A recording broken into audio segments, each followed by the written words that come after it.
So thanks everyone for coming. To start with it, firstly, I'd just like to acknowledge that, where this presentation or this event is coming from and the country where both Glenn and I are on Wurundjeri Woi-wurrung country, and I'd like to pay respects to elders past, present and emerging, and also acknowledge that sovereignty has never been ceded.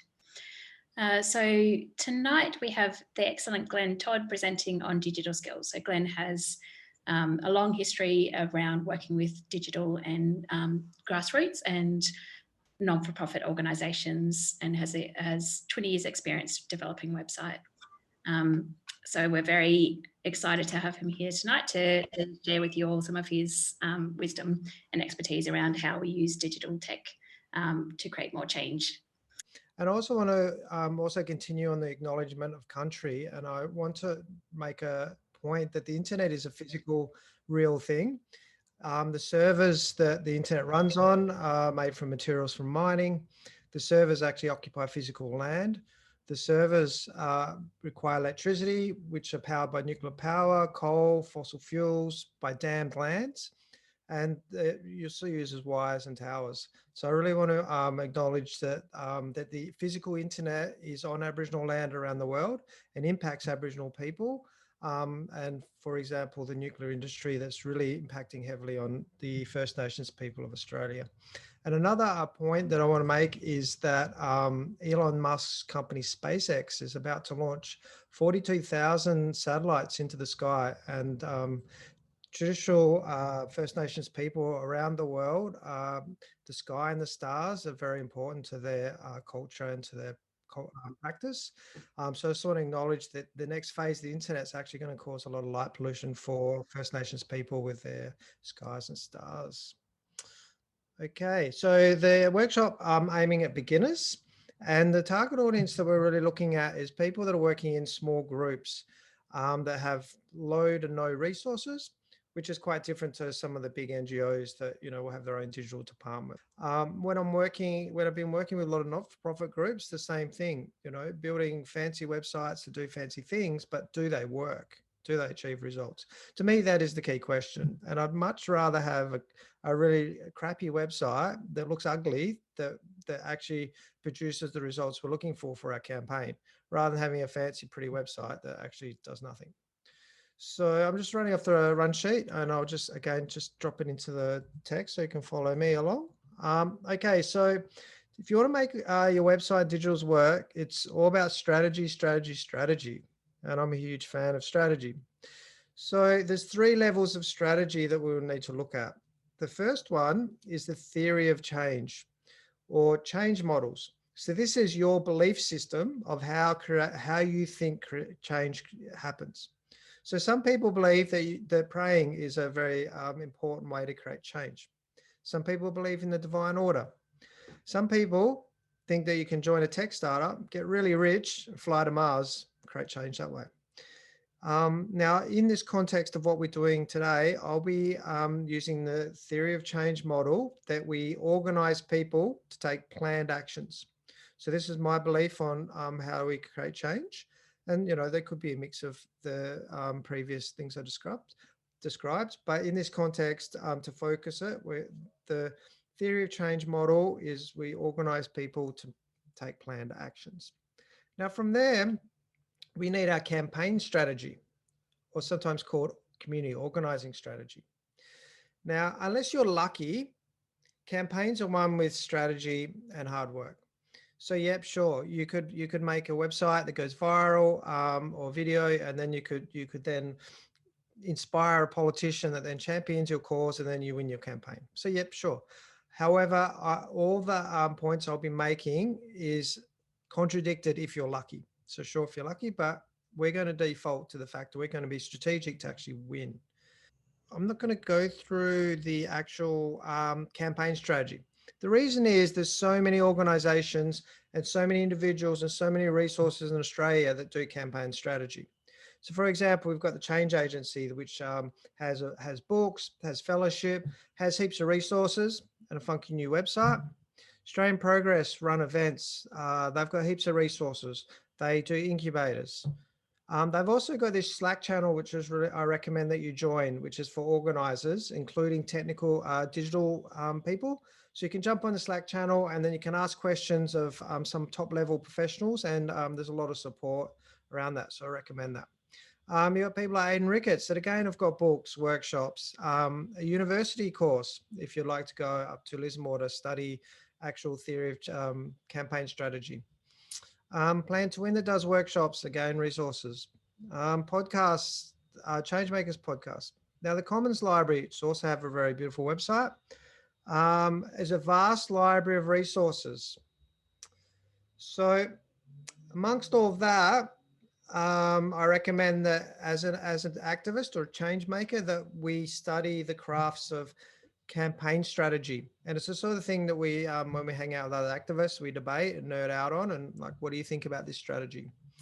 Now I'm going to assume that you've got a community organizing strategy, and then we're going to move on. So the basic gist of campaign strategy is systems thinking. So we're looking at the problem as a system, and then we're looking at deploying our resources to the weak points.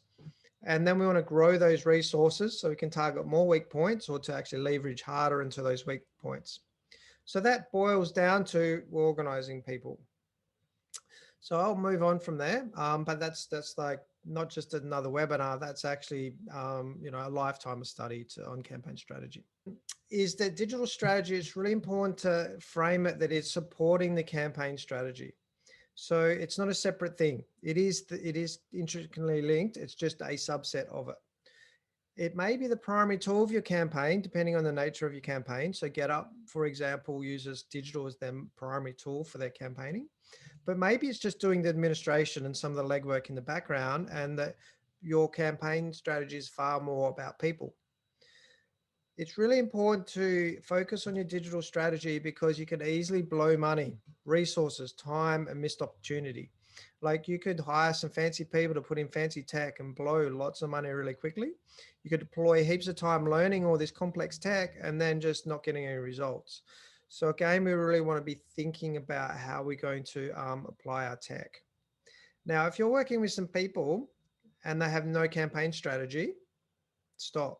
Go back that step, key campaign strategy, because it doesn't matter how good your tech strategy is. It's not based on anything. It needs to be based on campaign strategy. Now, there has been scenarios in the past where people I've worked with have sort of refused to want to do digital strategy. They're they just want to get in there and do it, which is great, and it's really important to do the hard work. So in that case, and then they'll be interested in digital strategy or the digital implementation. So in that case, I Trojan horse it by saying, yeah, we're going to do a digital strategy process, and we'll actually work out their campaign strategy that's sort of linked with a digital strategy. So that can be an approach sometimes to get people to actually do the strategic work that needs to happen. This is a very short overview of 32 hours worth of webinars that I've got online, which are free webinars. So I will be going over things in a very overview, a large overview, so that what I want to get to people is like an overview of where to go and what to do and what to learn, and then there's far more resources. Okay, so the first step is pathways, sometimes called user journeys. And in a commercial capitalist world, they're called a sales funnel. And to me, there's not much difference between campaign work and selling products. We're selling an idea or getting people enthusiastic, whereas obviously a sales funnel is trying to sell something. So I'll just increase the size of this so we can see it. So this is a pathway. For example, we want people to come to an event. So first thing is we reach 1,000 people on social media. 200 people visit our website. Then from there, 50 people sign up to our newsletter, 20 people read our newsletter, 4 people click to register an event, and then 1 person comes to an event. So with this example, the first thing is we actually need to design that pathway so that it's just not reaching 1,000 people on social media, which won't work just on its own. So we actually want a process of the steps that they go to actually go from when you first connect with them to coming to your event. Now Google's been doing studies, and in a commercial context, they're looking at needing 8 touch points. So that means that people need to see your thing 8 times before they'll actually action it. So if you're thinking about with your campaign, they may see you a few times on social, maybe they see a poster, etc. So the second one is another example where we want people to send in a government submission, because our campaign strategy may be that we need to have a large amount of government submissions to, say, stop a dam in Queensland. So in this case, it's sort of a similar process. Reach people on social, then they visit our site. We get them to sign up as an action supporter coming into our database. And then we get them to actually read an action email, which encourages them to fill out the submission. They click to register for the action, and then only one of them sends a government submission. So the interesting thing about this is there's 2 ways that we can increase the results of what we're doing here. One is at the top of the pathway, is if we get 1,000 people, if we get 2,000 people on socials, that means we're going to get 2 people down the bottom here. So then the aim is just to get bulk amount of views. So if 5,000, we'll get 5. The other way to approach it is to actually increase the efficiency of each one. So if we can get more people to go from social to your website, twice as many people, then this number becomes 400. If we can get more people to then sign up to your email newsletter, then we can increase the funnel. So in that case, we would need to do some really good work on our images on social media and our copywriting. Once we get to the website, then we want a good website, and then we want good copy to then convert them into newsletter sign up. We want really emotive and great emails when we send them out, and an easy system and some resources for them to do the submission. And then obviously then it hands over to the government. So this isn't actually a rule or a recommended way to do it. It's more of an example of a approach of how we're going to run our pathways. But in that context, we've got a plan of how we're going to get someone to send in a government submission, and then we're doing the various steps. Now, you could be lucky and someone might just jump from social media straight to sending in a government submission. That's great. Okay, so I'm going to now talk about an example of the Closed Pine Gap protests that were a few years ago. Now, what we want is we wanted as many people to go to Alice Springs to protest the Pine Gap industrial killing machine. So it's really hard just to get somebody, say, from Melbourne to just come with some random strangers to Alice Springs. It's a long way. And there's many barriers people would have. So instead of so a pathway could be, then we have them come to an info event in Melbourne, which is far easier for them to come to and far less commitment. But then they can get to meet some people and they can get some more information, and we can start overcoming their barriers. Then we want them to sign up to Organising communications. So that's the organizer's internal communications, because we want people to feel part of it as they're actually an organizer. Then we want them to come to an Organising event and then join an Organising group or an affinity group. So they're actually involved in the campaign, and then we get them to come to actually Alice Springs to come to the Pine Gap. So again, these are just examples of ways you might approach it. So I've also got this, another way of looking at it. So in a digital context, what we want to look at now is what I call the central node concept. So this is where we use a database as the central pillar to be able to move people through that journey. So this is a circular way of looking at it, and this is a linear way of looking at it. So the first one is marketing. So, email, social media, letterboxing, door knocking, posters, t-shirts, all that sort of stuff. Then we want to move them into our database. So that way we can then communicate with them. So it might be a sign up form, donation forms, petitions, competitions. You may manually add them. Now, sharing data, that part there, I should really grey that out, because that should only be done with consent of people. But the way that could look like is you could have a partner organization that then sends an email saying, sign up to this database, get involved in this. So not a direct share, because you really don't want to be sharing data without direct consent. So then we want to move them to a rally. But in that context, we need to be able to invite them. So in that case, that's why we need them in the database. So we want to then bring them to something to do something in real.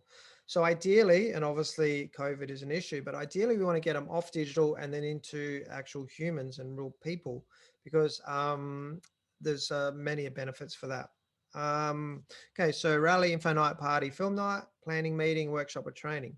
So then we want to then move them to be active people. So volunteers, participate, co-create, do some things. Now then the final part of this pathway is, for me, is about leadership. So giving people responsibility, resources and tools, and allowing them to actually lead. So if we look at that same concept here, is that we've got all the marketing outside, and then you come to the website. So you can see in this picture how important your website is. Then a sign up or donation form into the database. Now, the reason I would always say to use a website, not Facebook or social media, is that you don't control Facebook. And it's really important never to rely on something you cannot control. So in this example, we control that database. And so there was a Facebook group on that was about breastfeeding mothers.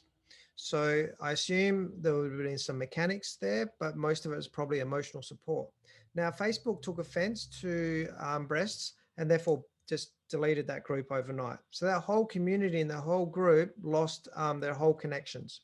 So in that case, what is more ideal is that you go to Facebook to build your audience, then bring them back to your website to get them onto some other format, usually a database, so that then you can control that. So then if Facebook then deletes your page, and it's interesting just in the media in the last few days, is that Facebook is amping up the political censorship maybe, or editing of political groups. So what they're doing is targeting right-wing hate groups, but then, as you know, they'll also, in that purge, will also be purging a lot of the lefties that are going to get caught up in that.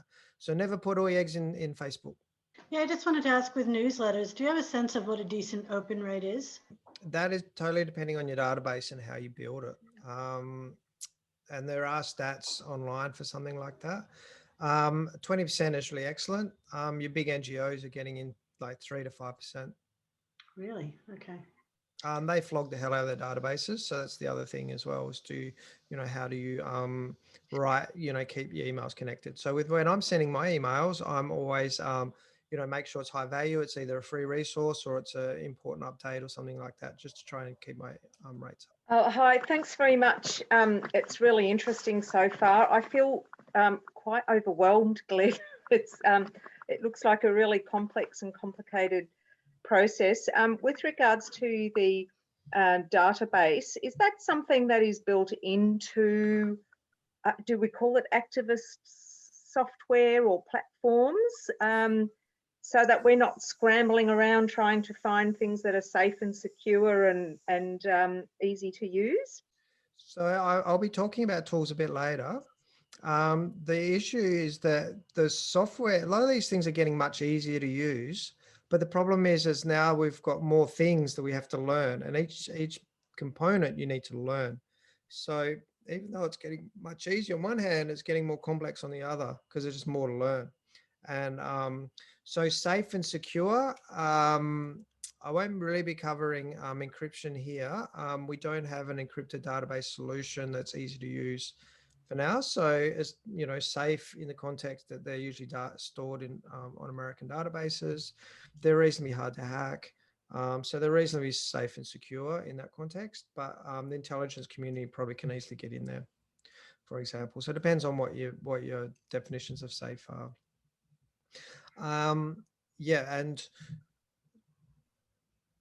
I really don't want you to feel overwhelmed, because when dealing with complexity, what we like to do is look at a bigger picture, and then you break down the components. Now, each component may be complex. So you might go, that bit there is too hard for me. Maybe I can get some help, or maybe I can do a call out, or maybe we do some fundraising to pay for it. But then I need to actually learn this bit, or I need that bit. And that's actually a good segue to the next bit, which is tech skills. Before you do, Glenn, we have another question, and Dino's happy to ask it with his own voice. So my question is basically about setting up group chats on web pages without Facebook, but having a similar tech, but hosting it on your website. Is there some sort of plugin for WordPress or, I mean, like realistically for me, I'm interested in setting up a brew collective and having a place where we swap recipes and do all that stuff. And up until now, I was thinking I'll just do it on Facebook because that's easy and it's a platform that everyone's on. But the more I think about it, the more I think, like you said, you're right, when they control all the information and they can just pull the pin on it. So are there plugins for websites? Yeah, there's a heap of approaches. So one issue that you have is that because Facebook has such a monopoly and everyone is so used to using Facebook, and when you log in for your Facebook addiction, you'll see things posted from your group. So it's actually sometimes hard to get a lot of people off Facebook and onto another platform. So some ways you may approach it, maybe a public forum. If you're talking about brewing, then I assume there's nothing really confidential there. So having just the old style forums, and there's plenty of approaches for that. There's plugins, but you may use an external service. There's also other approaches that you can set up your own social media network. So there's a few tools, I don't know off the top of my head. And that's what the right wingers have done at the moment, is because they're getting kicked off mainstream social media for being racist, they're now moving to their own self-help hosted platforms. Now, the platforms themselves aren't good or evil, it's just what they're using them for. So you could use those same platforms to have private build a social media. There are a lot of other social media platforms that are now springing up. The big issue with the social media platforms that we have is that getting people to migrate from them. So the platforms themselves might be better than Facebook, or that's not really the question. It's just trying to get that mass of people onto them. So that's always going to be the issue. Now, if you've got something that's a bit more valuable, as in like maybe you're running a community that, you're bringing in experts regularly, then that might be enough to entice people then to make the jump into that community. Okay, so I just want to talk a little bit about skills, because one of the things working with grassroots that I come across is just a lack of skills, and the fact that if you're trying to say fight a mine or fight a forest being logged, you don't have time to then just spend the evenings learning some tech. So as far as your strategy, you also need some sort of strategic approach to how you're going to deal with your skills. Because technology is not magic. It needs people to run it. And this is the key thing, because some people come to me and think I'm Harry Potter and can build digital systems and they'll magically do things. Yes, we've got tools and we can do things, and I think tech is magic. However, you still need, the Harry Potters to actually run, ride the broom and wave the wand and do the things.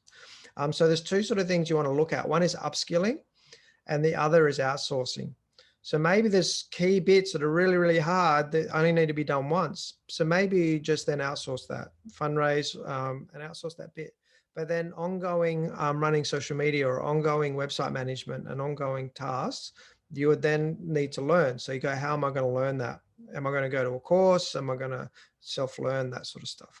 So I think and also with your team. So I think skills development and upskilling needs to be parallel process to this tech that I'm going to talk about, because you can have the fanciest tech in the world, but if there's no one running it, then it's not going to do anything. And I see that a lot when we install good database systems, but then there's no one in the organization that can actually run that database system, and therefore it's useless.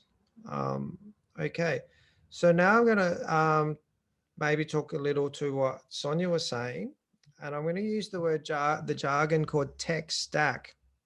And what a tech stack is simply a collection of software tools that piece together to make one big software tool.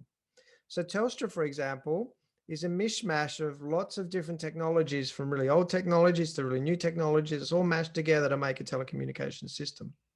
And in the same way, we are going to do the same thing. We're going to mash a heap of tools together to do what we need. Now, I think what Sonia was alluding to is there an all-in-one tool that magically does all the things? And the answer is no.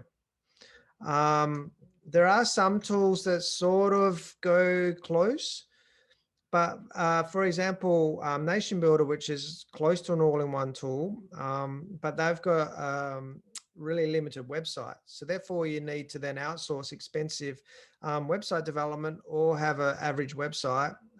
So then there's pros and cons to every approach. And so the idea is to grab a bunch of tools and then glue them together. And that's generally the way that we're working. It also does mean though, that if they're better tools in the future, you can just unplug one bit and plug it back in. So we're using PayPal a lot for doing transactions. Then Stripe came along, which is far better. And so you can unplug PayPal and plug in Stripe, for example. Okay, so I'm going to talk about what I call a minimum tech stack. And this is for a small not-for-profit group to be able to really be able to leverage technology. The first one we need is a CRM, which is a client relationship manager. So it came from the corporate world where they were managing sales leads. Salesforce, you might have heard, is one of the big players. So the not-for-profit world sometimes changes the C to some other word.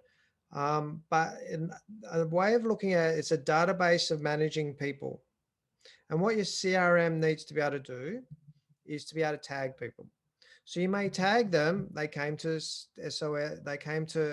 Sustainable Living Festival 2021, or maybe they came to some events, or maybe they're donors.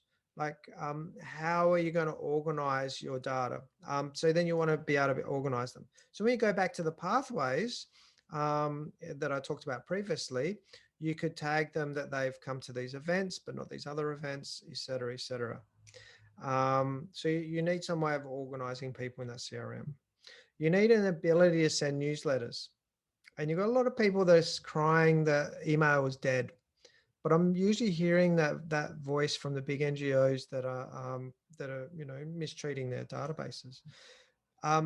Every professional person that works in a modern context uses email.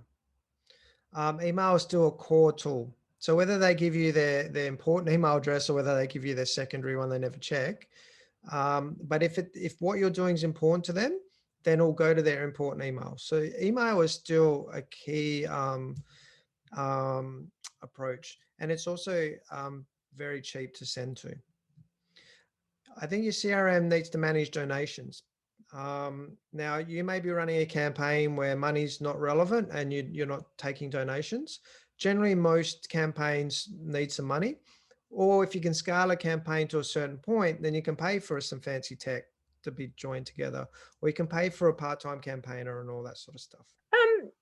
Glenn, I appreciate that. We've really got to work on getting our emailing skills up to scratch. But I feel like I have a bit of campaign fatigue through emails, and so I get several of them a day in campaigns that actually really interest me. But I do find them, there's just so much of them. Sort of my inbox is saturated with them, and they seem to be emails that are put together by organizations that have that expertise. Well, maybe it's the Greens or Sea Shepherd or something like that. How do we, I'm not sure if it's appropriate for this forum, but how do we avoid that campaign fatigue where people just, even though they're getting the email, they're just, deleting them?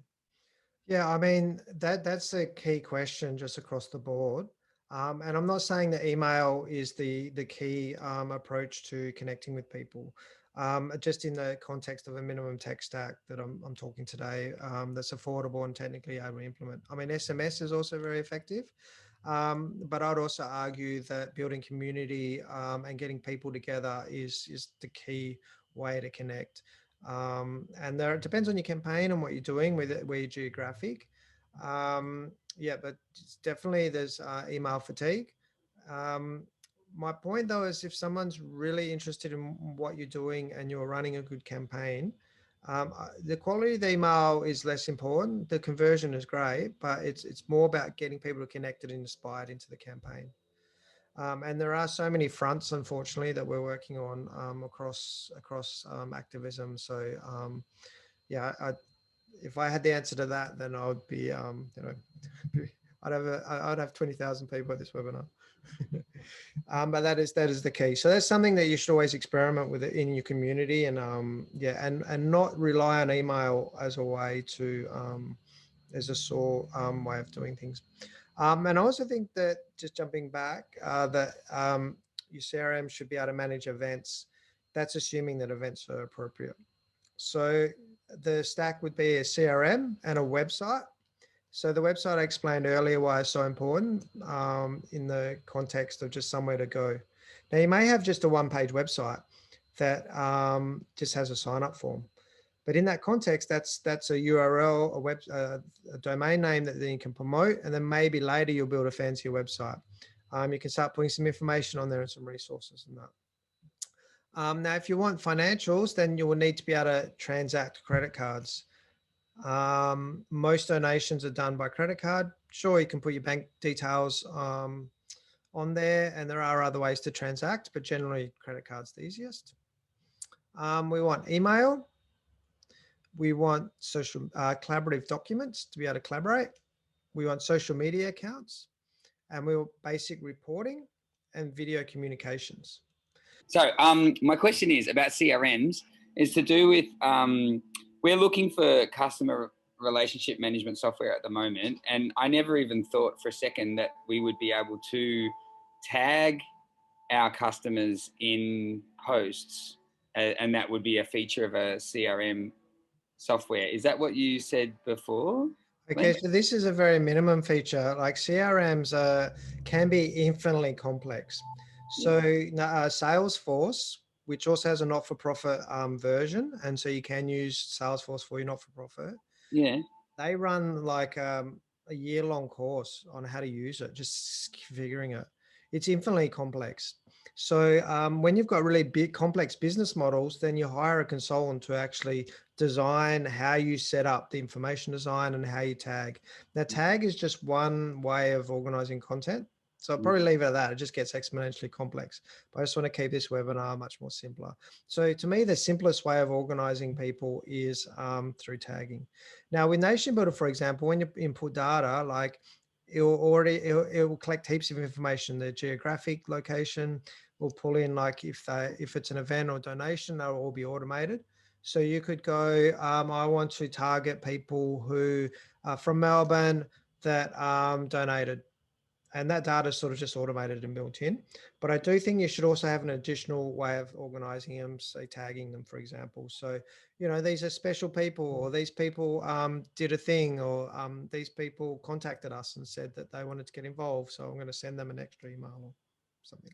So you're saying, so they're internal tags. I didn't even think about that. Oh yeah, so they're internal tags so that you can store them and categorize them and say, these are the people you contact when you got a new product. These are the people that you contact when you when you want help with logistics for an event. I get it. Yeah, that makes sense. Yep. Now you can automate those tags coming in. So maybe you've got a form when you sign up to donate for your event. So then what are the things you want to do? Logistics, graphic design, you know, toilets, and then you can just email to people who are interested in doing sanitation. And then there's also the internal tagging. So with data, it also then takes time to data manage. So when you start building a database, it starts getting messy. So it's a bit like your garden. You then need to weed it out and tidy it up. And maybe some old tags aren't relevant anymore. And then you've got some volunteers that have done some really, you know, abstract tagging. So you need to clean that mess up. And so with databases, it's really important to try to keep clean data. By clean data means that it's properly structured. The names where the name is, the emails where the name, but then it's also organized and managed. Now that takes time and effort. So then you've got to balance that with, well, you're running a campaign and how much time and effort does that take? So with the bigger orgs, then that becomes a volunteer's job. Can you please go through our database and like check these details, clean that up, that sort of thing. That's why you really want to start with a strategic plan of how you're going to use your database. But if we go up a level, what is the user journeys, or how are you going to get, what do you want people to do in a campaign? Then you're using your tech to support that. So if it's going to an event tag is really important, or the type of events being tagged, or those sort of things. So you need to design that a bit. But yeah, it gets infinitely complex, but at least think about how you're going to tag tag these people. Does that answer the question? Beautiful. All right. And then a little bit more advanced is this tool called Zapier, which allows you to talk different systems together, which is a bit of a godsend for us trying to glue technology together. Specifically, it specializes on migrating data between applications. Now, social media scheduling, content management, and calendars. This is if you're running more of an advanced social media calendar. Now, more advanced reporting. Now, I haven't included accounting in the minimal tech because you keep your book simple, then you might just do minimal accounting and compliance.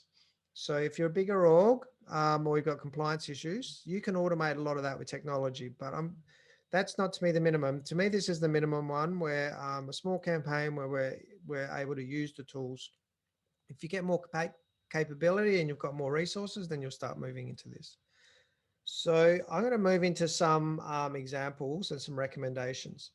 Now, these recommendations come from mainly working with small groups, and this isn't meant to be, this is what you should use. This is recommendations because the different tools suit different people. And these are also based on what's popular in the industry. So for example, a CRM Nation Builder is very popular. I personally don't like Nation Builder. Their politics are awful. They brag that they got Trump elected. They work with a lot of really awful right-wing groups. The CEO came to a conference in Australia and outright lied to the community about some pricing stuff, just whatever. Now, Raisley is a CRM that's based in Sydney. So this is the only Australian one on the list. Now, Raisley is a fundraising focused tool. Now, I like their interface really nicely because, for example, Action Network, it's a little bit complex to figure out where the people are. Once you learn, it's quite easy. But with Raisley, when you log in, it's really easily displayed, and it's got the tags really easily displayed. So for people that aren't technical or don't, not that good with computers, you can actually got more chance of getting them in there and getting them to be able to use the tags in the database. So Nation Builder is also very expensive. Starts off at $60 a month, which if you're doing a fundraising campaign, a decent sized fundraising campaign, then it'll pay for itself and it's actually really cheap. But if you're a small grassroots group doesn't really have the ability to use the data much, but you're still going to build it because you know there'll be a time when you can use the data, which should always be a strategy. Then it's expensive, and it also gets the price goes exponential. So you're up to $100-200 a month. Raisley, the Australian companies tend to base their pricing on Nation Builder because it's so ambiguous. So they're a similar price. I think a nicer tool for the money. But their fundraising component is free, and it's a really good fundraising tool. So if you don't have a CRM set up and you're still just using spreadsheets or some other way of doing it, then the actual fundraising front end of Raisley is quite nice. Now, the one that I'm recommending for grassroots groups is Action Network. So politically, they're a not-for-profit cooperative. So they're politically aligned, obviously, with what we're doing. They're the cheapest, so they're free. And they'll only accept progressive organizations. So you need to apply to actually use the tool. Generally, you become a supporter, you pay $15 a month, which allows you to import data and sync data and stuff like that. Now, it's a little clunky with trying to manage the actual data of individuals, but once you're shown how to do it, it's not that complex.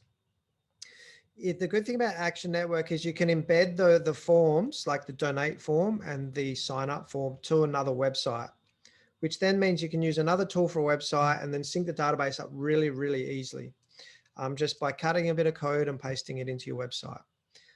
Versus Nation Builder has its own website, and it's very complex to edit that website.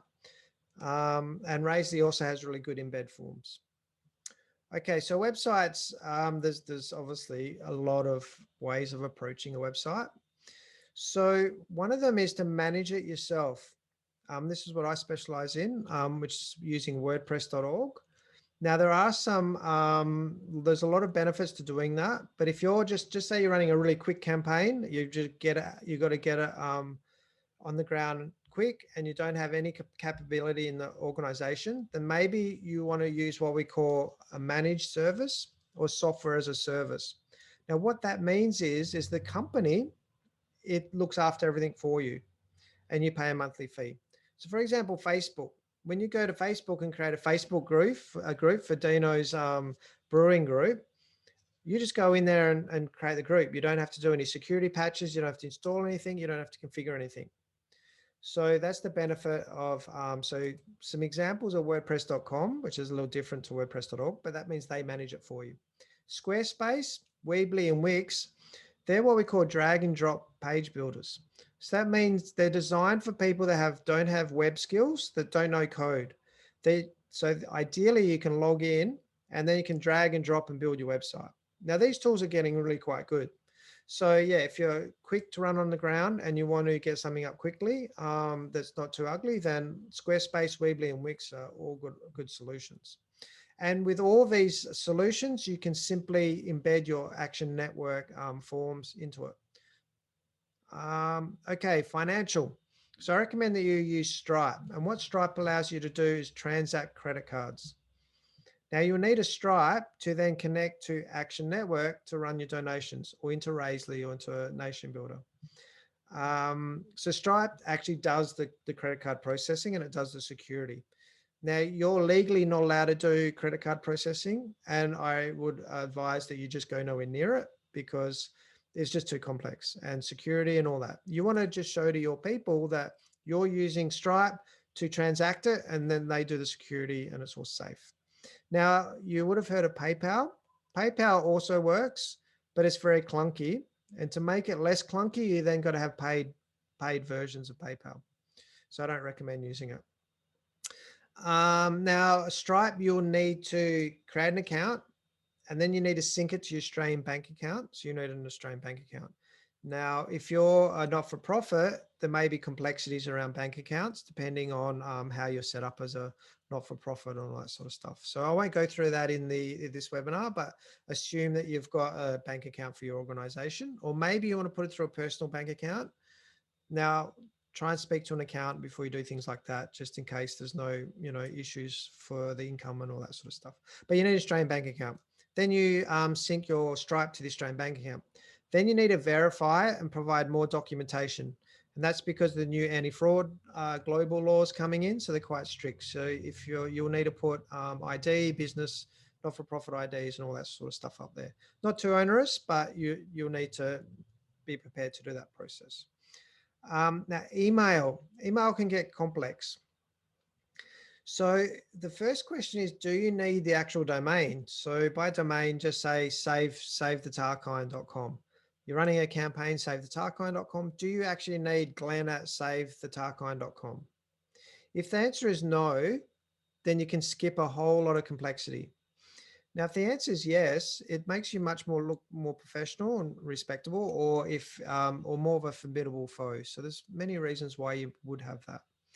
So if you do need @domain, so glenn@savethetarkine.com, there are many options.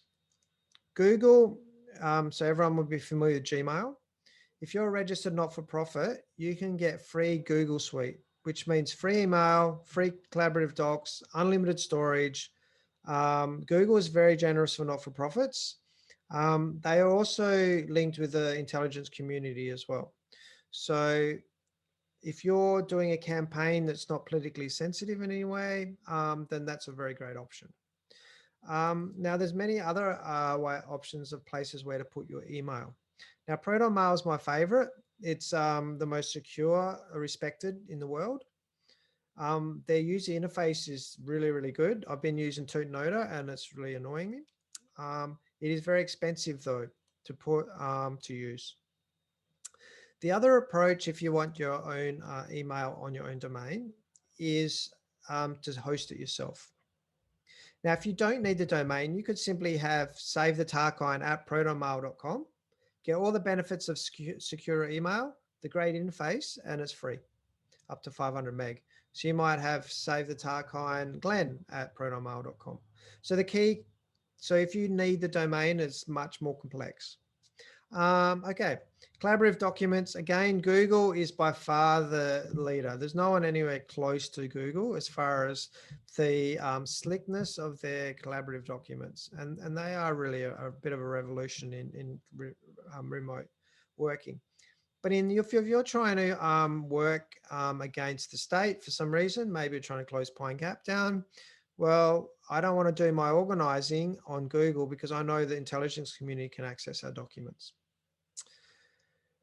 Unfortunately, there's not too many alternatives. There is one alternative called Nextcloud, but that does require you to install it and secure it, or to outsource someone to do that. So I'll just mention that. Okay, basic reporting. Now, if you're running a website, if you're hosting it yourself, then it will have statistics involved already. So by website statistics, we want to know how many people are coming, what pages are more important. If I run a social media campaign, how many people come back to the website, that sort of stuff. Just basic numbers are really important, because if you're with your team and you're debating, should we spend heaps of money on a social media, or should we spend money on some fancy props and run an event? You could actually go, let's experiment, and then you can see how many people come to the website and sign up to your thing. Then you go, oh, well, social media worked. Or actually buying that really weird prop and going down the main street of Melbourne actually worked better. So the thing with digital is you should measure everything, and then you can test and refer back to what's working. Now, the social media, to look at the reporting, most social media has statistics built in themselves. Specifically, Facebook has heaps of demographics, so you can just look in there. Video communications, we're using Zoom. Now, Jitsi's more of a secure platform. Zoom has publicly said that they want to cooperate with the intelligence community. Jitsi is an open source encrypted alternative to that. And password management. Now, I've just got a link there to another resource of mine, which talks a lot about password management, and we've got a lot of different options there. Managing your passwords is really important. I mean, I'll do a whole webinar on that, so I'll keep this short. But you want to have secure passwords, you want to have diverse passwords, and you want to manage them. So grab a password manager. Yeah, it was just about doing campaigns, email newsletter campaigns. I've used MailChimp, but just wondering, what you recommend. So MailChimp, you're using it as a CRM, and MailChimp recently has a lot more CRM capability. So yes, you could use MailChimp. So under 2,000 people, MailChimp, or maybe it's even more now, but MailChimp is a good solution because it's you can bring data, you can do email forms and bring data in easily. You can tag people, and it's got a really, really, really slick email builder that you can send to people. And they've got high deliverability rates, which is how many email get past spam filters. So I've got a lot of respect for MailChimp. Now, once you get above 2,000 or whatever the limit is, you'll need to check that. It starts getting very expensive.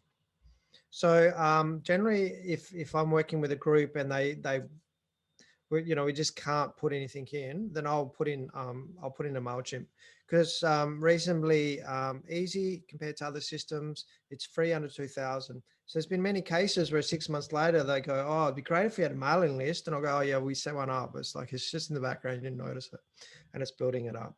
Basically, you think MailChimp would be the best option? Is there any competition now? Like there's so many different apps, and they all depend. So I usually will set up Action Network, because Action Network, because the idea is to build your database. So Action Network is far, far cheaper, and it's designed and focuses more on doing community organizing. So but depends on your tech brief as well, because there are other tools, obviously Kepler, Razorly, Nation Builder, but there's a whole plethora. If you're a really complex organization, you may even pay for a Salesforce consultant and use something like Salesforce. So you can use something like Action Network or Razorly as a newsletter campaign sort of management system as well. All CRMs will have an email capability. Um, Yeah. So yeah, everything from Salesforce through to HubSpot. Yeah, all these tools have email capability. The benefit of MailChimp is it's free under 2,000 and it's got a really slick email sender, which is really good. And yeah, you can tag people in it. The disadvantage of MailChimp is once you get to a higher level of data, then it gets expensive quick. So yeah, if you're under 2,000, yeah, it's a great tool. And it's probably the simplest tool out there to use. So yeah, it's great for that, but it depends what you're doing with it, of course. You had a question about Zapier, which was a little bit earlier. You said it's used for migrating data, and we need to move across from Nation Builder to Action Network. Is that a tool that you would use to do that? Or? No. So in that case, you would export your data from Nation Builder and then import it into Action Network. And so I would do an internet search for the best process. But generally, most CRMs will allow you to export a CSV, which will then give you a spreadsheet. And then they'll have different fields. So first name, email, but then they'll have heaps of others. And when you export out of Nation Builder, you'll see how creepy it is because it'll have a lot of data that you didn't even know that you're collecting on people. And then you reform that, map that into Action Network, and then you import it. So it's more just using a spreadsheet like Microsoft Excel or OpenOffice. No, what Zapier will do is if you want your say sign up. So what I'm using at the moment is for the change agency, when you want to download a resource, we want them to then be able to sign up to the newsletter. So then we pop up a newsletter sign up form, and then if you fill that in, then it redirects to the download. So to do that, I needed to use a tool called Gravity Forms, which did the redirect, which then brought the button. And then I use Zapier, which then can connect Gravity Forms straight to the Action Network database. So that way your email, your name and email goes from Gravity Forms, which is a WordPress plugin, and then we can use Zapier to then push it into Action Network. So it's more for pushing data between apps. So just say that you had a tool which you go, I'm going to experiment with this SMS tool that does like robot returns so that people can SMS us and we can ask us questions. We can automatically send them stuff back. You go, I want to get from that app the data into my Action Network. Then you'd go to Zapier. Zapier is more likely to do it. So you can go, when I respond to your text, just as an example, then we can configure it so that data then goes into Action Network. Does that make sense? So it's like a glue of being able to move data between systems.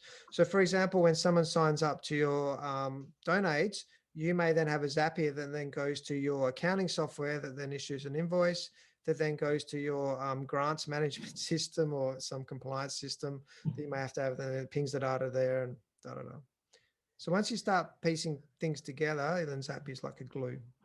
Overall, that may sound a bit daunting what I just went through, but if you set up each tool one by one, and each tool you need to learn. So it's really annoying when technologists go, it's easy.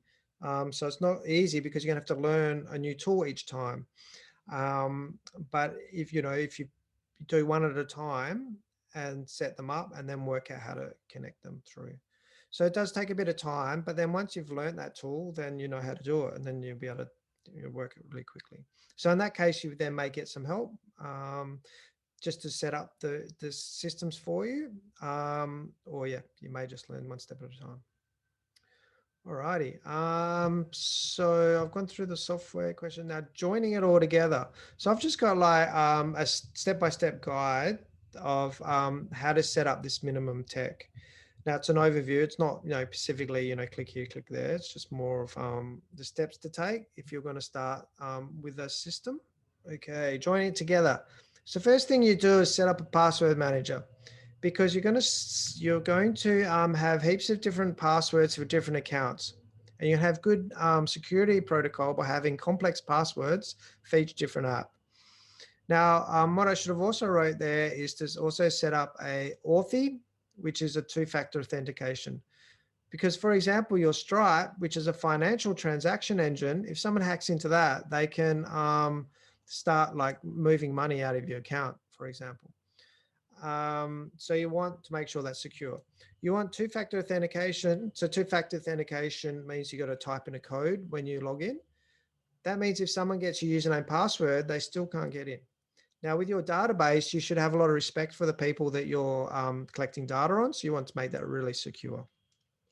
So you always start with get a password manager and make sure that you've got some basic security with what you're doing. The other thing as well is you really want to make sure your email is secure.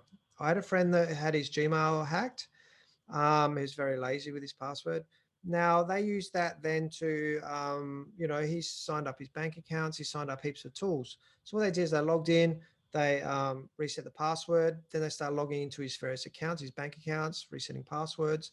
Then they started applying for credit, you know, $250,000 credit later. Long story short, it was a very bad situation. So something that even your email, which seems a bit benign, is actually very quite valuable to hackers. So yeah, good security. And I've got a whole resource on security and webinars on security, so you can go to that. Okay, so the next thing we're going to do is we're going to host our own website. So what that will allow us to do is host our own WordPress, and it will allow us to host our own email. So glenn@savethetarkine.com. And we're going to then hire some hosting. Now I've got a whole section on this complexity, so I'll skip over that now. The two hosts that I'm recommending at the moment, one is called Servisaurus, which is an Australian company that provides good service. They're about $20 a month. They're carbon neutral. Venture IP is around about $8 a month, so they're a lot cheaper, and also an Australian company providing good service. So then you need to register your domain and then point it or delegate it to your host. And again, the website tech goes into heaps of detail about how to do that. Then from there, once you've got that set up, and now the other thing with registering, delegating, you can also register with your host, or your host usually will help you set up your domain. So if you're a bit confused by that, then generally if you contact your host, they'll help you because they're onboarding you as a customer, and hopefully you'll be a long-term customer, so they're more happy to help you. So then on your host, there's an interface which is reasonably simple to work out. So you go in, it's called control panel usually, sometimes it's called something else. And then you go to emails, add email account, username, password. So it is reasonably simple process. So then you can set up email accounts, Glenn at savethetarkine.com, Tiffany at savethetarkine.com, etc. Next step is we're going to install WordPress with a host. Now, most hosts now provide either pre-installed website, WordPress, so that means it's already installed, or a one-click install. So you go to the control panel, click install WordPress, and it installs it. So then you need to do a basic setup of WordPress. WordPress can be very complex, but if you keep it simple, it can also be reasonably simple. And again, I've got heaps of resources on WordPress on how to do that. So at that point, you've got a website, WordPress website hosted at your domain, savethetarkine.com, and you've got email, glenn@savethetarkine.com. And you've got a security password manager. Then you go and set up Action Network. That can take a while because you'd need to, if you're going for the supporter package, then you'll need to, especially if you want to import data, you'll need to be a supporter. So you'll need to apply. So you need to, it's a little bit clunky. So you literally got to then email them and go, can I be a customer? And they go, yep, but they'll check you out to see that you're not a pro-Trump campaign, which is great. And then you've previously set up your Stripe. If you haven't at this stage, then you set up your Stripe. So you need to create an account and then you need to verify your account. And verifying means, you know, providing whatever paperwork that they want. Okay, so then you can then, in your Action Network, configure your Stripe to your Action Network. That now means that you can take donations through Action Network. So that means you can transact it, but then you can also track those donations. So you could send an email to all your donors, for example. So then in Action Network, you then set up a donation form and subscribe to your email newsletter form. Then you embed these into your website. So embedding means copying some code from Action Network and pasting it into WordPress. Then you check that statistics are working on your host. Sometimes you need to turn them on. So that way you can track what traffic you're getting. Then you set up your social media accounts. And then you set up Google Drive, assuming you're using Google Drive. And at that point, you'll then have that minimum tech stack that I was talking about, which allows you then to have a website with heaps of information, You can transact donations, do a fancy donation form to increase the conversions. You can work collaboratively with Google Drive. You know, I didn't include things like setting up a Zoom because you can just go and create an account and start using Zoom. So yeah, each of those steps, obviously I've simplified it. Each of those steps requires learning. So you're going to need to learn, you know, each step along the way. So I'm aware of that. So it's, for me, that's only a few hours work. But if you're a beginner, that's going to be a few days or maybe a few weeks work. So in that context, it might be, if you're really good at learning with tech, then that'd be great. Maybe you need some help on various bits and pieces. Or what's always good is just give it a go. And then if you're stuck on something, like Action Network has pretty good support. Their support usually responds within a day. And they're usually really helpful to onboard you because their mission is to create change. And you'll come here to save the tiger, and they're like, great, we love people to save the forest. We'll help you. Generally, your host is really helpful because you pay for them to support you, and they want to onboard you. So generally, they're helpful as well. Stripe's probably not that helpful, but generally, like, it's pretty straightforward. You need to give them, you know, your passport or whatever. What else there's hard? So yeah, configuring your WordPress can be quite complex these days. There was a question from Sonia around whether you can transfer a domain from one host to another. Yes. So basically you have a host, which you're using to put your website, and then you have a registrar. So the registrar is the jargon for a company that retails domains. So registrar retails domains. So a host generally is a registrar. So you might go, it's simple. I'm just going to go, say, to Venture IP, and I'm going to use their registrar services and register my domain with them, and I'm going to host with them. Now, what I generally do is I'll use a separate registrar to host, because then it's really easy. Is if the host, if I'm not happy with the host, I can move it. I was working with a friend that registered their domain with Squarespace, and then we used that to then point to a WordPress. But then we had some really specialized technical problems. Which I was like, just move your registrar. So you can easily move between registrars. And the process is you go to where your domain is registered.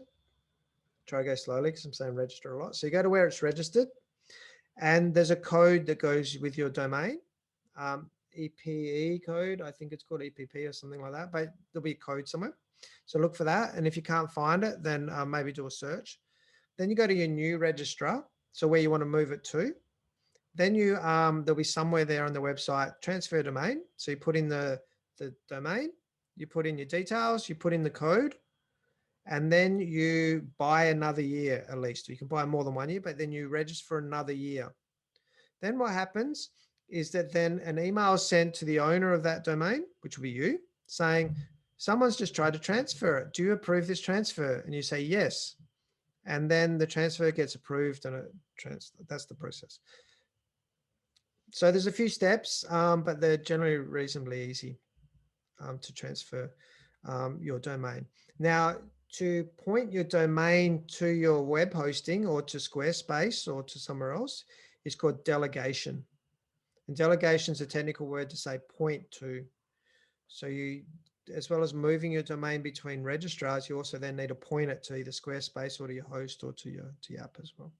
Now I've got a tech guide. It's in these links, but if you go to the run sheet, then just go to learn, and I've got a whole section on domains, email, registrars, like a whole section, and I've got whole webinars on it as well. And I'm hoping that that's an easy to follow resource. The part I've got of this thing is I'm talking about tech briefing and tech planning. And this is a process that we use to work out how we're going to implement our technology, but then also if we're working with other people. So if you do have budget to work with an IT professional, then how to work with them. I'm going to start with websites, and I'm going to talk about, so when I'm building a website, the first thing we need to do is have a technical brief. So this is like, what tech does the website need to do? So this is going a little bit more complex than, say, you may do yourself. So that's divided into two sections. One is the information design. So how are we going to design the information? So by information, you may have blog posts, or you may have documents, or you may have various pages. How are you going to manage the navigation? So are you going to have 20 tabs with 15 drop-down menus, which I recommend you don't? How to simplify that. So that's a process that you don't need to be a technologist to do. So then you can go through a process. So you may use sticky notes, you may use Google Docs, you may actually work straight on a website. The other is the technical requirements. So your technical requirements may be that you need a calendar for events, which is more sophisticated, say, than your CRM. Or you may need to be able to embed the forms. Or with some more complex information design, you may need a system which filters the different informations. So for example, for the change agency website, they've got different content types. So PDF downloads, they've got workshops, they've got guides, or different things. So how do we manage and organize that? So that's an important process to go through if you're building your website yourself, or if you're working with someone else. So generally when I'm working with people with a website, it's very rare that they've got a brief. In fact, it's pretty rare that so generally most briefs that come to me either vague or one time I had a 3-page brief sent to me with all these technical requirements, and they go, "What did you think of the brief?" I said, "I didn't read it and I think it wasn't working." And they go like, "What do you mean you didn't read it?" I said, "Well, you don't even have your goals or your strategy in place. Like, none of this tech matters, because unless you're being very focused on what you're trying to achieve as your goals, then all these technical features, the bells and whistles, actually meant nothing." So then we went through a process with that group on actually working out what their strategy was, what the digital strategy is, therefore what their website needed to do. And they never mentioned that brief again, because it actually wasn't relevant to anything we're doing. But once you do have your digital strategy in place, you want to work out what your technical things are. Now, just jumping to CRM. So we talked about this earlier, actually.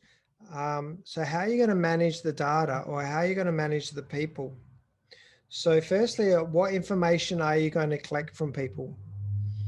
Now, I would recommend less information as possible. So if you're running a campaign, Save the Tarkine, and you're not ever going to post them information, then why would you need their address, for example? Because there's a lot of privacy concerns with having someone's address, even within your own organization. Like the fact that your volunteers can access data, they could access somebody's address, for example. So if you don't need their address, then why would you have it? So I always look at minimal address. You want their name and email. Do you want their phone number? Do you want state data? So the more data that you ask for when people sign up, so a form. So if you've got a form that's got like 20 questions, which is great for your database, but then people then won't sign up. So you want to have less data as possible, but what's the minimum data? So for example, the Cairns and Far North Queensland network, they because they do lots of different campaigns on their sign up form, they had oceans, mangroves, climate change. So they had these different campaigns because they were quite different. So that way they could send email to them differently. So if you're a bigger organization, so when I've volunteered for skills, then I want to know what people's skills are, so I can then tag them: graphic designer, technologist, copywriter, that sort of thing. So you want to think about like what data you need from people, and then how you're going to manage that. So then when you get to that level and you're inside your CRM, do you use tags, or is there some other way of doing that data? And that means that then once you got your data management, then you can work out with your form, do you tag them coming in? Sometimes you can set up your CRMs to actually bring in someone signs up, then it goes, you can actually set it to then email one of your volunteers. And then your volunteer looks at that and then may actually tag them manually, and then may send them a personal response. And also be very conscious about personal data. So for example, if you're doing a non-violent direct action campaign, you shouldn't be tagging people as radical or arrestable or other sort of terms like that. And I have seen that. So you also assume that the wrong person accesses that data, or specifically under the European laws, and I think the Australian laws as well, if someone asks for what data you have on them, then you should send that data to them. So always be respectful to the people that you're databasing, and assume that they can access that data. Are there any questions? I just did a really quick overview of that because yeah, it's quite a long, more detailed process to do it in detail. But I just really wanted to at least go over it quickly so that you're thinking about that when you're implementing your own systems. So if you've got a really simple database, you might just have some basic tags and that's it. But you've thought about it and you know what data you bring in and why you're bringing that in. I'm assuming at some point probably will get people that in an ideal world you could flag and say, I don't know, tag them as trolls. Does that sort of stuff happen? And if so, how would you manage it? On a database, generally a troll you'd just delete. Like, why would you want someone who's problematic in your organization? Although you may not delete them because you may want to be aware of them. So if they come to an event, then you're aware that they're a troll or they're disruptive. So that would, I don't have the answer for you, but you would work with your the people about how, and have a strategy on how you're going to manage problematic people in that context. Yeah, I think that's probably the better question. How does one handle problematic people? Okay, so if we jump, say, to Facebook, so when I was working with Frontline Action on Coal, which is a non-violent direct action organisation, so when they're now up fighting the Darney Bravus coal mine up there. So when someone does an action, maybe a lock on or stops a train or something like that, then the Facebook page just gets hammered with trolls. If it's a woman that's doing an action, then the trolling is far worse. And if it's a young woman, then the trolling is even worse. That's just Queensland. So we actually have a whole Facebook group called the Troll Slayers. So these are volunteers around the world that are unable to go to the camp, or maybe in between going to the camp. And this is a really good example of how you can use remote people who are interested in your campaign to do something really useful. And so, when you're at camp doing actions, you can't deal with Facebook. And so there's a whole team that will then, so generally if they're abusive, it's quite clear if they're, being really, really nasty, you just delete them. If they're semi-gross, then you may give them a chance and engage them with a bit of conversation. Sometimes that's actually a good way to communicate. So when we were at Roxby Downs for the anti-uranium mine protest out that way, it was actually got quite hairy because some of the locals got quite violent in their threatening and some altercations, and the police had us quite segregated. So in that case, there was no channel to actually talk with any of the locals. Now, we were also broadcasting through our medical professionals that were there about some of the impacts of, living in a uranium mine. There was a lot of, mothers there that had children that were living in Roxby Downs. And so some of the trolls, we were able to actually engage in conversation. And that was very valuable because, we were able to, otherwise we had no formal communication. So unless they're very aggressive, I recommend that it's also, if you've got resources, it's opportunity to connect with people and talk about what concerns them in context. Sometimes they just want to rant at a greenie, and then they will sometimes then come around and listen. Sometimes we need to listen to what they're saying. As far as an internal database, maybe there's code words. So you may have a code word for various behaviors, which is then only known to the people. That's the way I do it. I do code words. But in saying that, though, I've also seen some obvious code words or some just like dumb setups. So yeah, you've got to really think about how you're going to do that with respect. You may say you don't want to answer it, but we have an email list that's largely passive, and I'm just really keen to know if there are any strategies or tactics to use to try and, you know, enliven your list. Yeah. What's your campaign? So we have a climate action group in the eastern suburbs, Yeah. which you've done some work for. Yeah. Not So lighter footprints. okay, so one of the approaches would be Commons Library has a heap of resources of questions like that.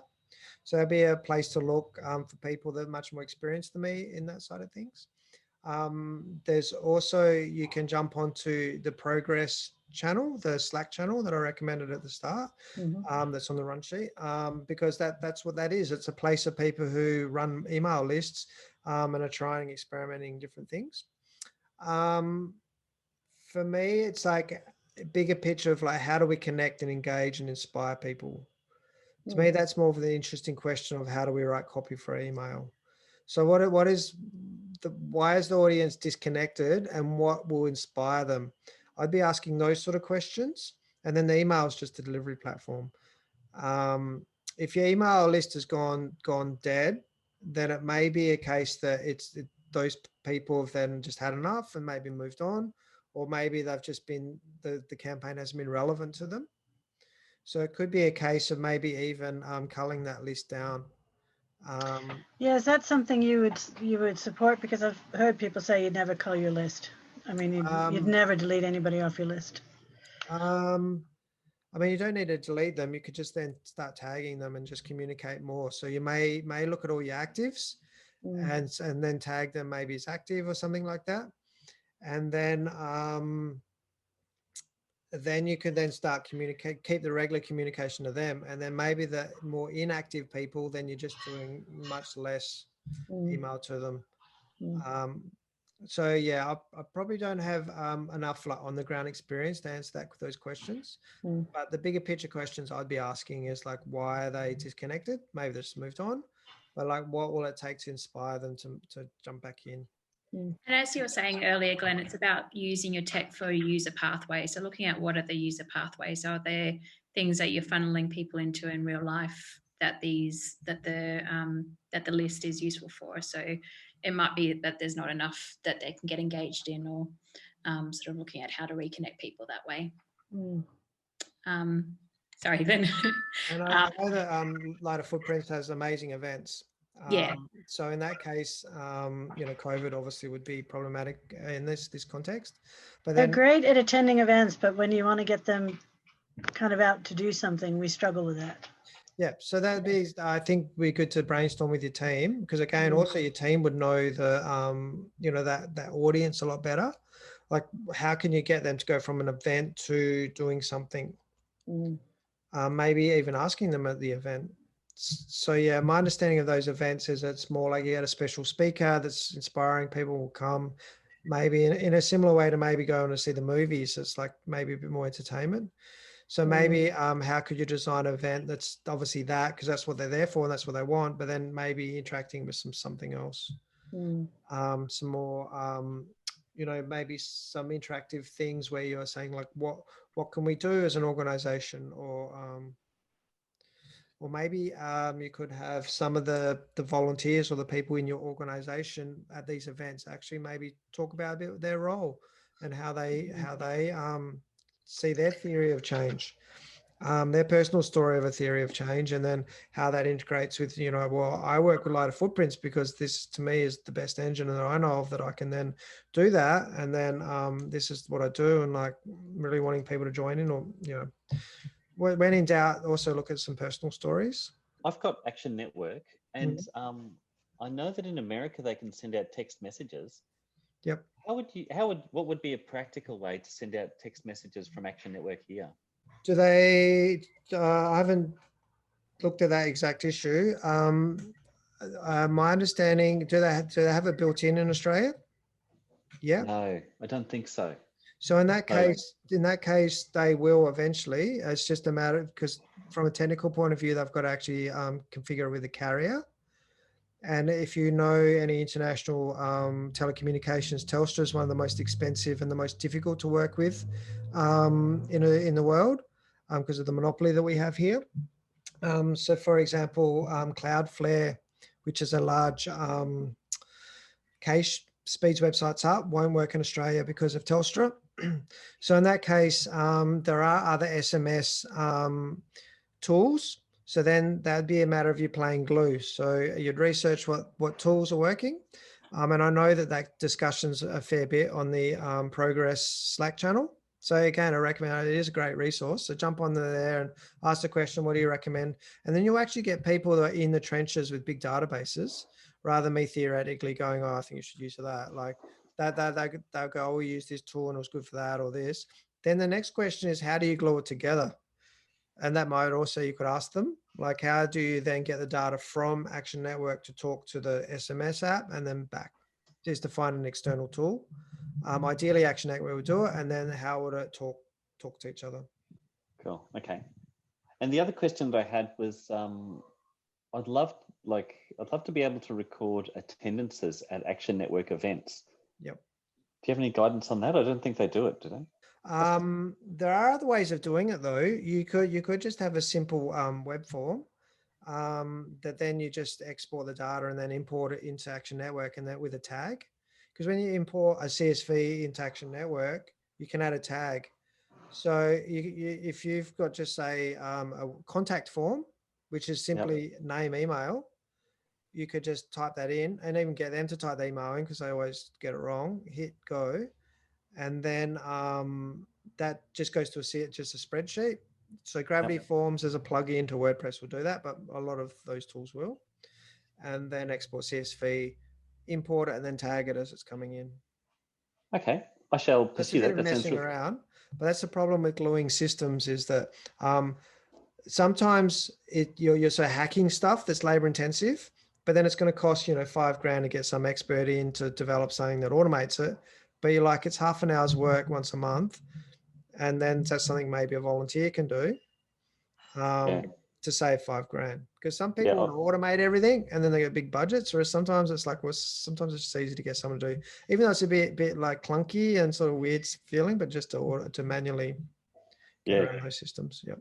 Totally. I got no money. So a lot of the stuff that bigger groups talk about, I just can't afford. So this sort of stuff is really practical, and I've found this thing really helpful. Yeah, I mean, that's where I'm trying to focus my work in the people that can't afford it or do have some budget, but then, just don't want to burn it. And I also think bigger picture, the Australian industry, and I'll use that word because it's sort of become a bit that, is that the bigger orgs should be doing a lot more work supporting smaller groups as far as investing in tools. So, maybe investing in a system that talks Action Network very easily to SMS program, do that work that would cost maybe 10, 20 grand to actually develop a custom app, which isn't much money if a few big groups join in, and then provide it free for orgs like yourself. There is a new organization I'll do a call out called ProgTech, Progressive Tech Network, which is also being auspiced now by a Progress, which is starting to do some of this work. So tune into the Progressive Tech Network because, hopefully we'll start seeing a bit more of that.